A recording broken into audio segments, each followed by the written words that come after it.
again, going back to this idea that war reveals human nature, and this is Dr. Frankel's way of putting this exact same thing that I say. Back to the book. Life in a concentration camp tore open the human soul and exposed its depths.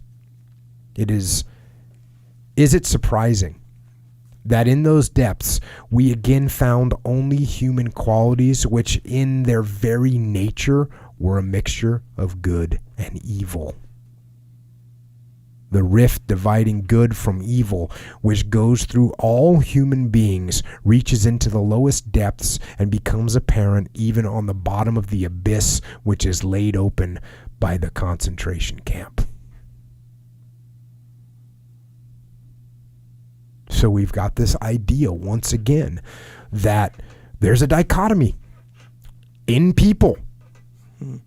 In people, this dichotomy that you're capable of doing extreme good and you're capable of doing extreme evil. And we've seen it a bunch. We've seen it a bunch on this podcast. You look at the My Lai massacre. Those guys were normal guys that committed extreme evil, straight up evil. Normal guys that were, 4 days earlier probably would have done something heroic to save someone. Yeah. And here they are at the other end of the spectrum. And I think that we have to face that not only individually do you have that, but then obviously as the group you have that. As a group of human beings, we have that capability. We've seen it over and over again. And if you want to know what that good part is, you got to know what that darkness is too. Yeah, the group thing is interesting. Like, you know how you always hear, not always, but you hear sometimes about these riots on college campuses, whether it be after a game or something like that. Bro, at a glance, you'd think, dang, is this college full of just hooligans? Like, if this bit, like huge riots, But it's that. It's like as an individual or, under quote unquote normal circumstances, they're just normal people. Yeah. Guys, girls, whatever, they're just normal people. But then you put them in this particular situation in some way extreme or whatever, it's a spectrum. And they just act different. And the whole group dynamic too, they'll just act different. The group dynamic can be a very, very scary thing. Yeah, man. There's no doubt. It can be a very, very scary thing. And that's why, even when he's talking about, and I mentioned this when I was on Joe Rogan's last podcast, I'm like, the idea of individual freedom and acting as an individual is so important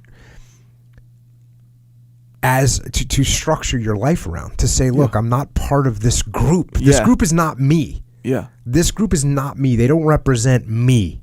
I represent me. Exactly. And I have my own individual choices. And that's what he's saying in here. The minute you give away to the herd, that's when you start going, you no longer control it. Yeah. And when you give up that control, that's a scary, scary thing. And that's when these evil things take place. Yeah. And that once again, it's like, it's easy to say now, because grouping yourself is actually a survival mechanism. True. So it's not going to be just that. You're not going to naturally just be an individual and act like an individual and conduct yourself in all these extreme situations as an individual. You're not just going to naturally do that. Totally true.